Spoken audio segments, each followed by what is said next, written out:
Saludos y bendiciones.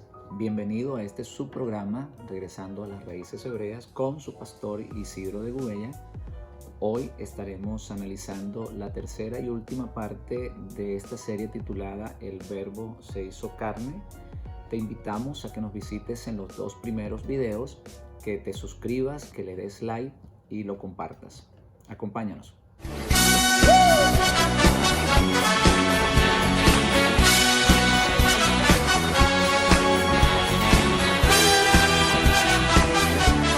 Antes de comenzar, quisiera mencionar que nuestras últimas enseñanzas han tenido en común el estudiar la naturaleza de nuestro Santo Maestro, Su Majestad, el Mesías de Israel y del mundo. Muchas personas probablemente se están preguntando qué tan importante es esto, y la respuesta es muchísimo, ya que para el cristianismo universal el Mesías es Dios o parte de una supuesta Trinidad. Sin embargo, hemos mostrado a través de la Escritura y de lo que hemos aprendido que Él tiene un Dios.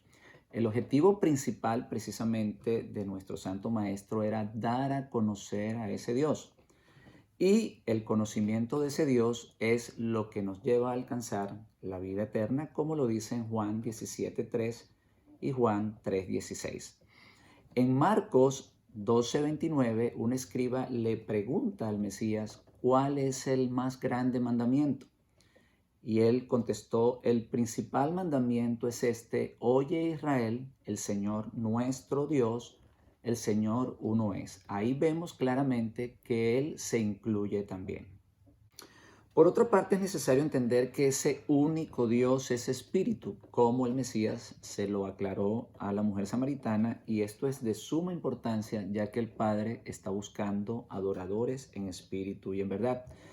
Definitivamente no podemos adorar lo que no conocemos. De aquí la importancia de que en este estudio salgamos todos con el conocimiento claro de quién verdaderamente es Dios y quién es el Mesías, y que una vez que conozcamos todo esto, poder vivir conforme a los estatutos y mandamientos de Dios.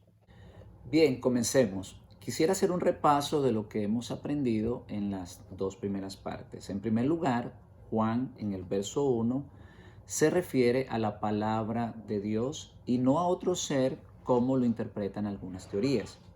Segundo, que la palabra en el original para verbo es dabar, que quiere decir lo que Dios tenía en mente, y en este caso lo que Dios tenía en mente desde el principio.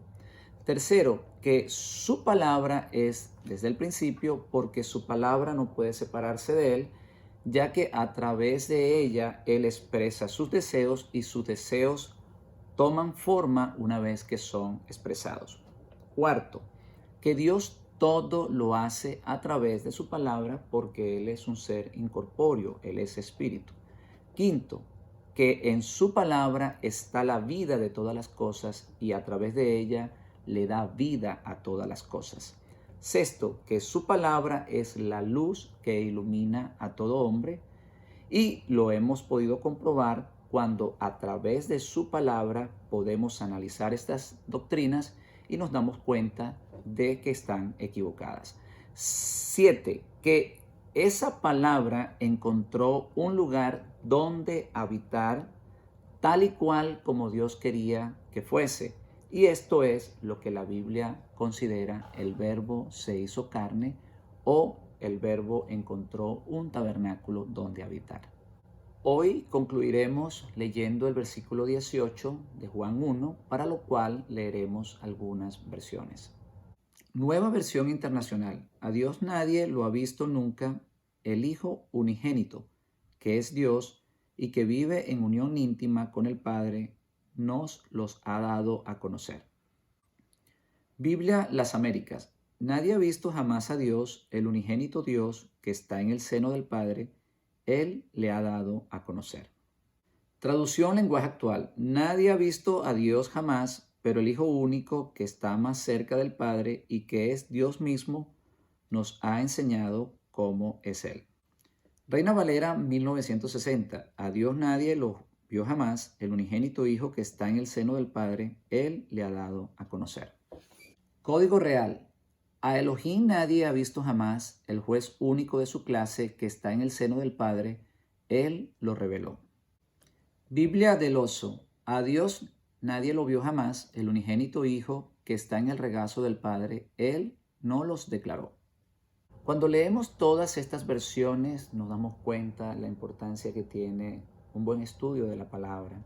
Para nosotros darle una interpretación a un versículo es necesario que dicha interpretación esté respaldada por otros versículos. Sobre todo debe estar respaldado por lo que se considera la Biblia de la Biblia, que son los primeros 5 del Tanat, conocidos como la Torá o también como Pentateuco. Salmo 119, 160 dice: la suma de tu palabra es verdad. La mayoría de los versículos declaran que Dios es espíritu, que Él es invisible, que nadie puede verle y que Él habita en luz inalcanzable. Quisiéramos leer algunos de ellos. Primera de Juan 4:20. Si alguno dice, yo amo a Dios y aborrece a su hermano, es mentiroso. Pues el que no ama a su hermano, a quien ha visto, ¿cómo puede amar a Dios a quien no ha visto?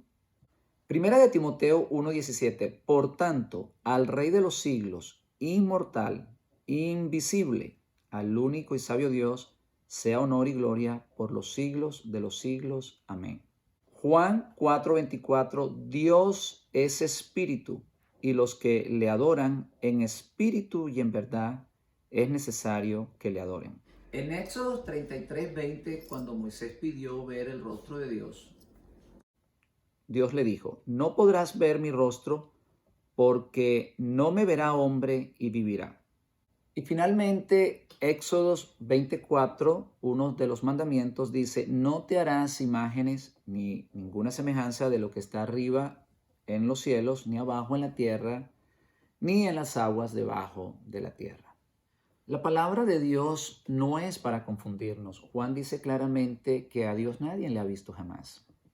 Si Yeshua fuese Dios manifestado en carne o hecho carne, entonces Juan tendría que decir: a Dios nadie lo vio jamás hasta que se manifestó en carne y pudimos verle. Además, el verso 14 termina diciendo: y vimos su gloria como la del unigénito del Padre, tratándose de una gloria distinta a la gloria del Padre.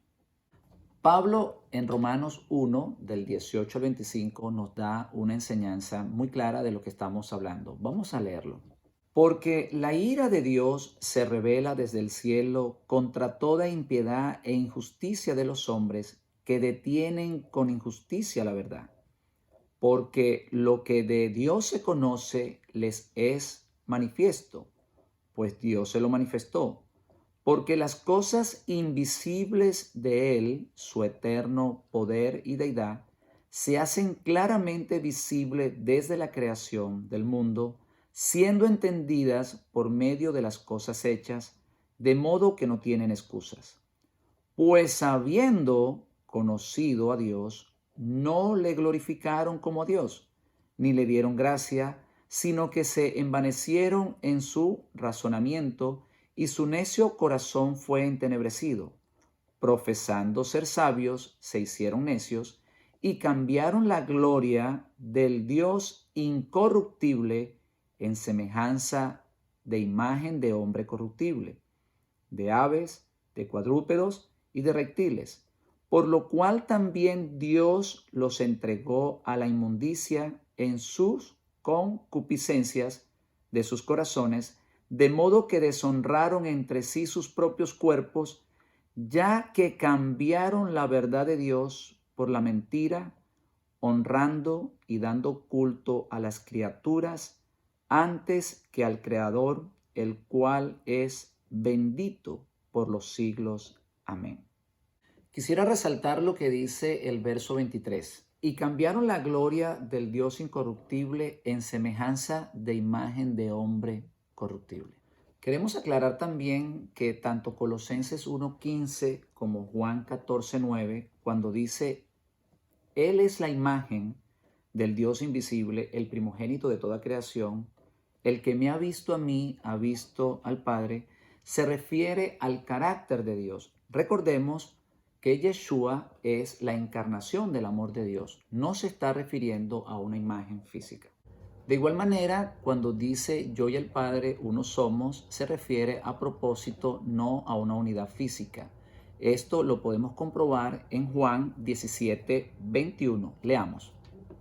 Para que todos sean uno, como tú, oh Padre, en mí y yo en ti, que también ellos sean uno en nosotros, para que el mundo crea que tú me enviaste. Quiero terminar con estas palabras. En el principio era la palabra, porque con ella Dios hizo todas las cosas. Esa palabra estuvo en el mundo desde el principio. Esa palabra la oyó Adán, también la oyó Caín, también la oyó Noé, también la oyeron los patriarcas, también la oyó Moisés y todo el pueblo de Israel frente al Sinaí. Precisamente al pueblo de Israel le fue encargada esta palabra para llevarla y ser luz a las naciones. En honor a la verdad, no lo hicieron de la manera que Dios esperaba. Como buen ejemplo tenemos el caso de Jonás. Sin embargo, Dios había prometido un profeta en el cual habitaría esa palabra y que ese profeta diría todo lo que Dios quería decirle a su pueblo. Solo cuando recibimos la palabra y la hacemos nuestra, Dios nos hace sus hijos. Cuando conocemos realmente la naturaleza del Mesías, sabiendo que Él era 100% hombre, me reta a vivir como Él vivió. Después de todo, esta es nuestra meta. Leamos Romanos 8:29 y Efesios 4:11 al 13. Porque a los que antes conoció, también los predestinó para que fuesen hechos conforme a la imagen de su Hijo, para que Él sea el primogénito entre muchos hermanos.